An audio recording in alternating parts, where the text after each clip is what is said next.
नमस्कार दोस्तों, आज हम बात करेंगे अध्ययन में मन न लगने के कारण और योग द्वारा उसका निवारण।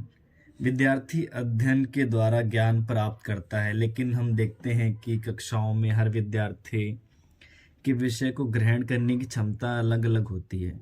कुछ विद्यार्थी किसी विषय को बहुत जल्दी समझ जाते हैं तथा कुछ बार बार समझाने पर भी नहीं समझ पाते हैं। यदि कोई विद्यार्थी किसी विषय को जल्दी नहीं समझ पाता है तो हम उसे मंदबुद्धि या कमज़ोर कहने लगते हैं। यद्यपि ऐसा है नहीं। मानसिक रूप से अधिकांश विद्यार्थी समान ही होते हैं। उनकी स्मृतियां कमज़ोर नहीं होती।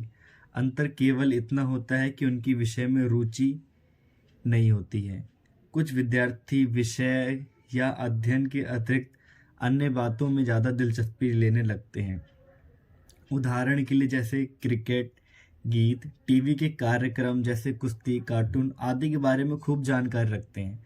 वह आपको ये भी बता देंगे कि कौन से क्रिकेटर के कितने शतक और कितने विकेट हैं। गीतों की अंताक्षरी में सैकड़ों गानों की पंक्तियाँ सभी आपको जानकारी दे देंगे। मन के अन्य कार्यों में लगे होने के कारण विद्यार्थी की अध्ययन में अरुचि हो जाती है।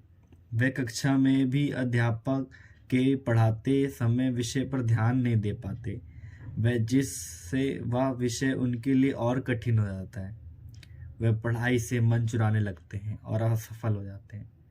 सभी जानते हैं कि अगर मन वश में ना हो तो कोई बात सीखी नहीं जा सकती तथा कोई कार्य ठीक प्रकार से किया नहीं जा सकता। प्रतिवर्ष बहुत से विद्यार्थी असफल होते हैं या कम अंक लेके आते हैं। इसका कारण यही है कि वे अध्ययन में अपना मन को एकाग्र नहीं कर पा रहे हैं। अध्ययन में मन न लगने के कई कारण हो सकते हैं, जैसे कि आसपास का वातावरण कैसा है। यदि घर में कोई व्यक्ति विद्यार्थी को अध्ययन के महत्व समझाने वाला न हो और माता पिता भी टीवी आदि के कार्यक्रम में खुद भी ज़्यादा रुचि लेते हों, तो स्वाभाविक रूप से बच्चे की रुचि भी उन्हीं कार्य में अधिक होने लगती है, जिससे वह पढ़ाई से मन चुराने लगता है। दूसरा कारण उसकी कुसंगति है। विद्यालय में अन्य साथियों का प्रभाव भी विद्यार्थियों के मन पर ही पड़ता है। यदि उसके साथी का मन पढ़ने में नहीं लगता है तो उसका भी इधर उधर के कार्यों में अपने साथ व्यस्त रखने लग जाते हैं। कई बार विद्यार्थी विद्यालय से ही भागने लगते हैं। बाजार में वीडियो गेम, फिल्म या पार्क आदि में बैठकर अपने समय का दुरुपयोग करते हैं। कई बार कुसंगति के प्रभाव से बालक वह कार्य करने लगते हैं जो वह स्वयं नहीं करना चाहते। इसलिए माता पिता और शिक्षकों का मार्गदर्शन आवश्यक है ताकि विद्यार्थी कुसंगति से बच सके। प्रेरणा का भी अभाव रहता है। कई बार विद्यार्थी घर के नकारात्मक प्रभाव में भी परिश्रम के द्वारा अच्छी सफलता हासिल कर लेता है। यदि उसका लक्ष्य जीवन में कुछ अच्छा बनना है अथवा किसी अध्यापक या माता पिता की प्रेरणा से वह विषय में रुचि लेता है तो वह बहुत सी बाधाओं को तोड़ते हुए भी कक्षा में अच्छे विद्यार्थियों की तरह ही अंक प्राप्त करता है। इसलिए अध्ययन के लिए प्रेरणा तथा महत्वाकांक्षा का बहुत महत्व है। और चौथा हो सकता है अरुचि।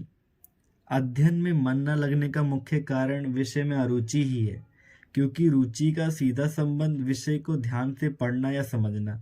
जिस विषय में विद्यार्थी रुचि लेते हैं उसे कक्षा तथा घर में बहुत ध्यान से पढ़ते हैं, जिससे वह विषय उनके लिए आसान लगने लग जाता है। रुचि और ध्यानपूर्वक पढ़ने से उस विषय में वह सफलता हासिल कर लेता है। योग के द्वारा हम विषय में रुचि और ध्यान का विकास कर सकते हैं। योग से अपने मन को वश में करना सीख सकते हैं। मन को वश में करने का अर्थ है कि किसी एक समय में एक ही वस्तु पर ध्यान लगा रहे और उसी को पूरे मन से पूरा करें।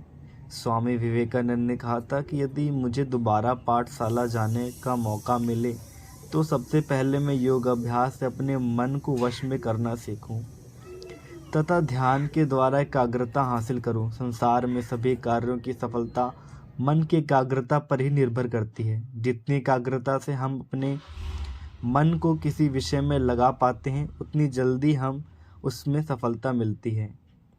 योग विद्यार्थी में जागरूकता उत्पन्न करता है। जागरूक रहकर